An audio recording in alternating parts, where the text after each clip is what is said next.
Simple से example से करेंगे force. We are going to do with force, ठीक है। सो सपोज करो एक लड़का है, एक बॉक्स है, बच्चे ने बॉक्स को टच नहीं करा। Will the box move? क्या बॉक्स मूव करेगा? तो आंसर है नहीं, बॉक्स मूव नहीं कर रहा। जब तक वो बच्चा इस बॉक्स के कांटेक्ट में आके इस पे फोर्स लगाएगा तब ही वो बॉक्स मूव करेगा, ठीक है। Now what is force?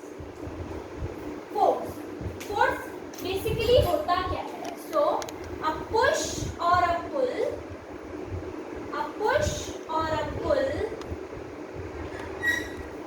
applied on an object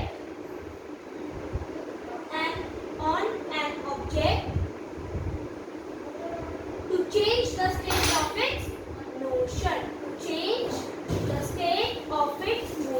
ठीक है। ये तो हो गई डेफिनेशन। अच्छा एक बात और, मैं जो भी लिखवा रही हूँ उसे आप नोट्स के फॉर्म में लिख लिया करो, so this will help you in your papers. And one more thing, please sit with your books, this will be easy to understand then. Okay, so let's go. So now क्योंकि मैंने आपको definition भी बता दी है तो अब मैं थोड़ा सा बुक के थ्रू चलूँगी, ठीक है। So let's start. In the previous chapter, we described the motion of an object along a straight line in terms of its position. ठीक है, तो पहली बात, अगर आपने मोशन की वीडियोस नहीं देखी हैं तो कुछ कॉन्सेप्ट्स आपको क्लियर नहीं होंगे इस चैप्टर के, तो पहले आप मोशन की वीडियो ज़रूर देखो तो ये चैप्टर आपको इजीली समझ में आ जाएगा, ठीक है। आगे velocity and acceleration. We saw that such a motion can be uniform or non-uniform. We have not yet observed what causes motion. Why does the speed of an object changes with time? Do all motion require a cause? If so, what is the nature of this cause? In this chapter, we shall make an attempt to quench all such curiosities.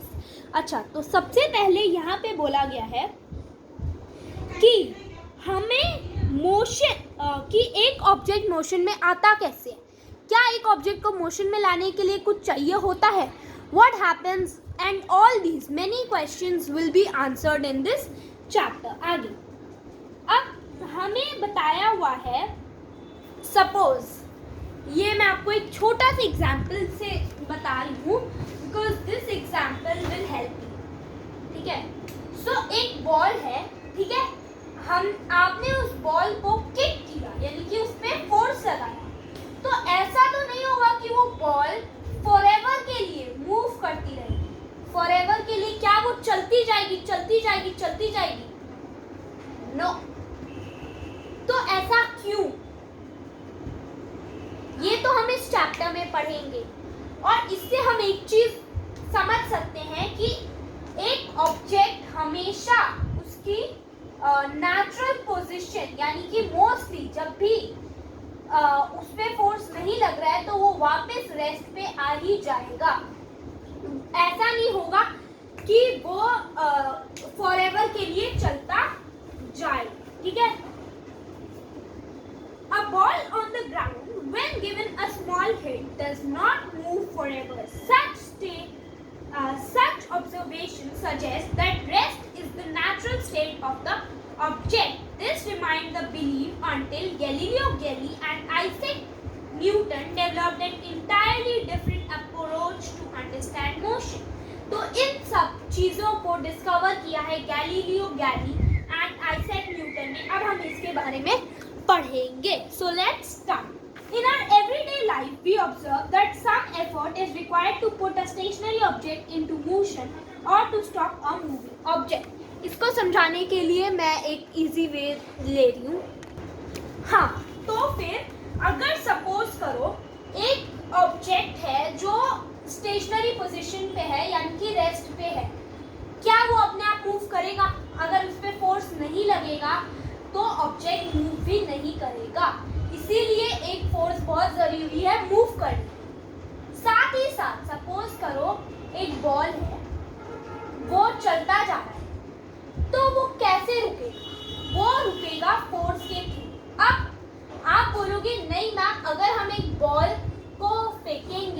एक हम ball को kick करेंगे तो वो forever के लिए नहीं चलता है, वो एक टाइम पे जाके रुक जाता है। तो ये किसकी वजह से होता है? ये होता है फ्रिक्शनल फोर्स की वजह से, क्योंकि जब बॉल के ऊपर फोर्स नहीं लगती है तो फ्रिक्शनल फोर्स इस पे लगता है और वो बॉल को आगे मूव करने नहीं देता है। इससे हम क्या समझते हैं? फोर्स हमें जरूरी है या तो एक ऑब्जेक्ट को मोशन में लाने के लिए या एक ऑब्जेक्ट को रेस्ट पे ले जाने के लिए फोर्स जो है वो बहुत ज्यादा जरूरी है। अब आगे चलते हैं। Let us now ponder about the force. What is it? In fact, no one has seen, tasted, or felt the force. However, we always see or feel the effect of force. It can only be explained by describing what happens when a force is applied to object.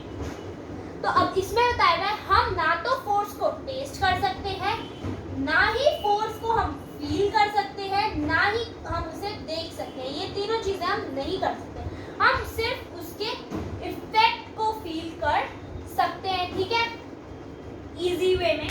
अब हमें कैसे पता चले कि force apply हुआ है? Suppose करो ये पेन है, मेरे हाथ में पकड़ा हुआ है, इस पे कुछ नहीं हो रहा है। ठीक है, ये मैंने ड्रॉप कर दिया।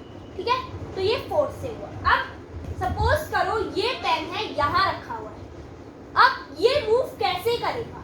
या तो मैं इसे ऐसे मारूंगी तो, या फिर मैं इसे ऐसे उठाऊंगी तो, मतलब मुझे फोर्स लगाना जरूरी है। ठीक है,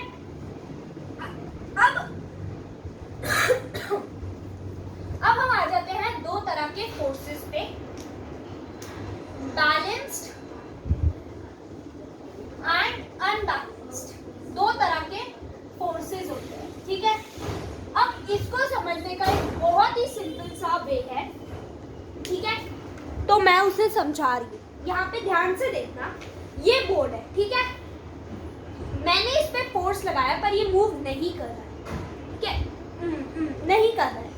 क्यों? क्योंकि वहां से फ्रिक्शनल फोर्स एक्ट कर रहा है ना, कि मैंने ये लगाया तो फ्रिक्शनल फोर्स ने भी लगाया और ये मूव नहीं हुआ। ठीक है, अगर कोई ऑब्जेक्ट अपनी पोजीशन चेंज नहीं करता है तो उसे हम बोलते हैं बैलेंस्ड फोर्स। ठीक है, अब अनबैलेंस्ड फोर्स क्या होता है? सपोज करो फ्रिक्शन तो वहां पे हमेशा रहेगा, मैंने ये किया, फ्रिक्शन ने भी लगाया, फिर मैंने थोड़ा और किया, फ्रिक्शन ने भी थोड़ा और किया, फिर मैंने थोड़ा और किया, फ्रिक्शन ने भी थोड़ा और किया। तो क्या फ्रिक्शन ऐसे लगाता रहेगा? ऐसे तो फिर हम ऑब्जेक्ट को मूव ही नहीं कर पाएंगे। तो आंसर है नहीं, फ्रिक्शन की भी एक लिमिट है। Friction also have a limit. तो क्या होगा जब सपोज करो मैंने 10 न्यूटन लगाया, फ्रिक्शन फोर्स की जो एसआई यूनिट है, फोर्स को हम न्यूटन से रिमार्क करते हैं। ठीक है, तो सपोज करो मैंने 10 न्यूटन फोर्स लगाए, 10 फोर्स लगाए, फ्रिक्शन ने भी 10 फोर्स लगाया। ठीक है, फोर्स लगाया, फिर मैंने 20 लगाया तो फ्रिक्शन ने भी 20 लगाया। फिर अब फ्रिक्शन की लिमिट है कि वो 25 से ज्यादा न्यूटन नहीं लगा सकता। मैंने भी 25 लगाया, फ्रिक्शन ने भी 25 लगाया। अब मैंने जब 30 लगाया, फ्रिक्शन का 25 ही है क्योंकि फ्रिक्शन और नहीं लगा सकता, तो कितना फोर्स उस ऑब्जेक्ट पे होगा? 30 माइनस 25, दैट इज 5 न्यूटन। तो इस ऑब्जेक्ट पे 5 न्यूटन होगा और उससे ये ऑब्जेक्ट मूव करेगी। ठीक है, ये समझ आ गया बैलेंस्ड और अनबैलेंस्ड। इस टाइप के फोर्स को कि ऑब्जेक्ट मूव करे, उस टाइप के फोर्स को हम बोलते हैं अनबैलेंस्ड फोर्स। ठीक है, अब ये तो मैंने आपको बता दिया। अब इसी के कुछ एग्जांपल्स देखते हैं फ्रिक्शन फोर्स के और ये सब के। ठीक है, बैलेंस्ड फोर्स और अनबैलेंस्ड फोर्स के। ओके, तो बैलेंस्ड फोर्स ना तो एक ऑब्जेक्ट को रोक सकता है ना ही कुछ कर सकता है, वो बस एक ऑब्जेक्ट को कंप्रेस कर सकता है। कंप्रेस मतलब पिचका सकता है, दबा सकता है। इसके लिए मेरे पास एक एग्जांपल है, दिस इज अ पॉलिथीन। ठीक है, अब दोनों जगह से मैंने सेम तरह से फोर्स लगाया, तो ये तो मूव नहीं कर रहा है, ये क्या हो रहा है? कंप्रेस हो रहा है। दोनों जगह से सेम करती गई तो ये कंप्रेस होता गया पर ये मूव नहीं किया। इसका क्या मतलब है? बैलेंस फोर्स कंप्रेस कर सकता है। ठीक है, का लेते हैं। एक बाईसाइकिल है, बाईसाइकिल यानी कि एक साइकिल है सपोज करो, ठीक है। ठीक है, अब वो मूव कर रही है, आपने जैसे ही पेडलिंग रोक दी, थोड़े देर में वो साइकिल अपने आप रुक जाएगी। तो इससे क्या पता चलता है हमें, ये क्या हुआ, ये बैलेंस हुआ कि अनबैलेंस हुआ।